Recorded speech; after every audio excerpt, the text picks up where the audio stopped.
मयंक ज्योतिष world YouTube channel में मैं डॉक्टर आर के पाठक मयंक एक बार पुनः आप सभी का हार्दिक स्वागत एवं अभिनंदन करता हूं। बहुत से लोगों के यह जिज्ञासा आई थी कि वर्ष 2023 में श्री कृष्ण जन्माष्टमी का पर्व कब मनाया जाना चाहिए, किस तारीख को मनाएं और इसका पूजन का, भगवान की पूजा का सही मुहूर्त क्या रहेगा। तो देखिए, हम सब जानते हैं कि हमारा भारत देश एक पर्व प्रधान देश है। इसमें कुछ पर्व ऐतिहासिक होते हैं, कुछ धार्मिक होते हैं, कुछ सांस्कृतिक होते हैं, कुछ सामाजिक होते हैं। जहाँ तक आपके धार्मिक पर्वों की बात है, उसमें भगवान श्री कृष्ण योगेश्वर श्री कृष्ण के अवतार का जो अवसर है, श्री कृष्ण जन्माष्टमी पर्व या श्री कृष्ण जन्मोत्सव जो हम मनाते हैं, यह बहुत ही महत्वपूर्ण पर्व है। भगवान श्री कृष्ण जो कि योगेश्वर कहे जाते हैं, जगत गुरु कहे जाते हैं, 16 कला के अवतार कहे जाते हैं, पूर्ण ब्रह्म परमेश्वर कहे जाते हैं। आप सभी जानते हैं कि इनका अवतार द्वापर युग के अंत में हुआ था। भगवान श्री कृष्ण इस धराधाम पर 125 वर्ष तक रहे थे और जिस दिन यहाँ से अपने धाम को प्रस्थान किए, उसी दिन से कलयुग का प्रारंभ माना जाता है। भगवान श्री कृष्ण का जन्म भाद्रपद मास के कृष्ण पक्ष की अष्टमी तिथि को आधी रात को हुआ था। बुधवार का दिन था और उस समय रोहिणी नक्षत्र थी। तो इसके पहले कि हम बताएं कि आपको कब जन्माष्टमी मनानी है, आप अभी यह जानने के लिए उत्सुक होंगे कि यह कौन सा जन्मोत्सव भगवान का होगा।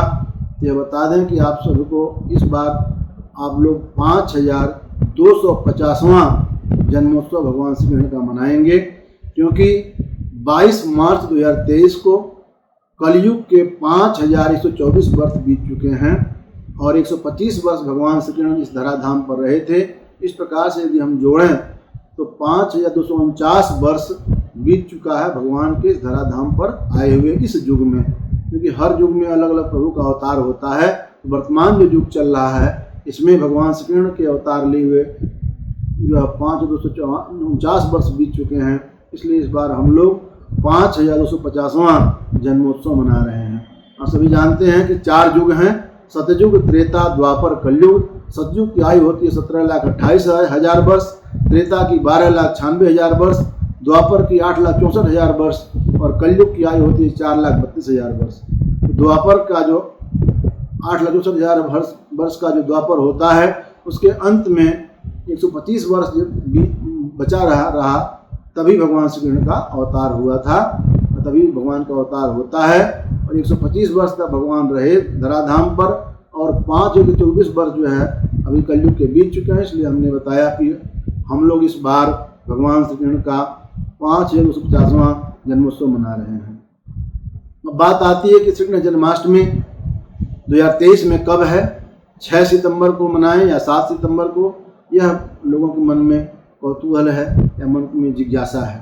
तो देखिए, हमने बताया कि रात में भगवान श्री कृष्ण का जन्म हुआ था। तो 2 मत हैं, एक स्मार्त हैं, एक वैष्णव हैं। 2 प्रकार संप्रदाय के लोग हैं। स्मार्त में गृहस्थ लोग जो होते हैं, वह रात में भगवान का 12 बजे रात में जन्म हुआ था। ये स्मार्त लोग ये मानते हैं कि रात में 12 बजे भगवान के जन्म के समय में अष्टमी होनी चाहिए।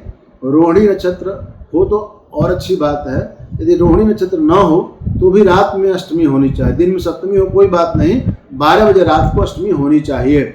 वहीं वैष्णव लोग ये मानते हैं कि रात में रोहिणी होनी चाहिए, अष्टमी तिथि न हो तो भी चलेगा और दोनों हो तो बहुत अच्छी बात है।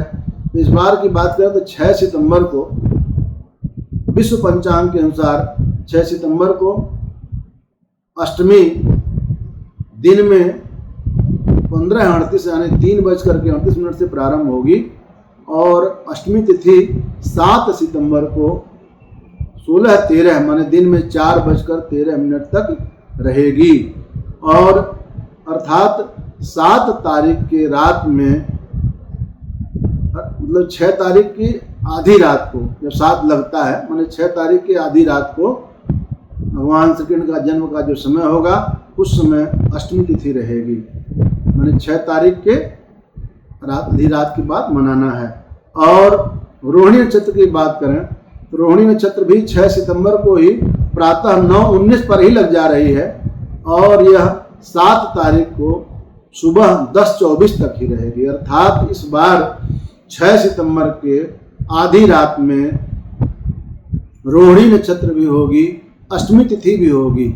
जब दोनों एक साथ मिलते हैं इनको बोलते हैं जयंती योग बोलते हैं। बहुत महत्वपूर्ण होता है कि अष्टमी और रोहिणी दोनों मिले, और इस बार तो बुधवार का दिन भी मिल रहा है, जो भगवान श्री कृष्ण जो बुधवार को ही पैदा हुए थे। तो जो है बुधवार का दिन आपका जो है वह रोहिणी नक्षत्र, अष्टमी तिथि, ये सब 6 सितंबर के आधी रात को प्राप्त हो रहे हैं। इसलिए 6/7 माने 6 तारीख की आधी रात को ही जन्माष्टमी का पर्व मनाना सर्वोत्तम है, उचित रहेगा।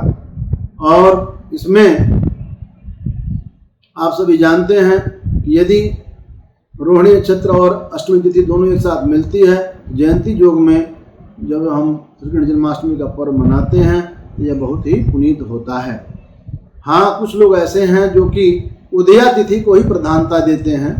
ऐसे लोग हो सकता है कि ऐसे कुछ वैष्णव जन होंगे, वे लोग 7 तारीख को ही जन्माष्टमी का पर्व मनाएंगे। हालांकि 7 तारीख के रात में अष्टमी भी नहीं रहेगी, रोहिणी भी नहीं रहेगी, परंतु हो सकता है उदया तिथि को लेकर के वह व्रत करें और मनाएं। लेकिन सबके लिए जैसे हर साल लिखा रहता है कि रात में अगर अष्टमी है, रोहिणी नहीं है, तो लिखा रहता है श्री कृष्ण जन्माष्टमी व्रतम स्मार्ता नाम, स्मार्त लोगों के लिए श्री कृष्ण जन्माष्टमी उस दिन मनाई जाती है।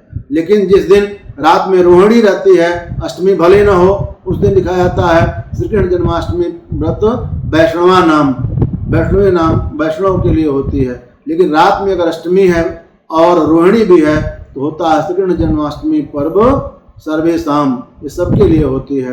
इस बार जो है वह सर्वेशाम है। 6 सितंबर को आधी रात में आप भगवान श्री कृष्ण का जन्मोत्सव मनाएं और भगवान का झूला झुलाएं। निश्चित रूप से भगवान श्री कृष्ण की कृपा से आपके जीवन में सब मंगल होगा।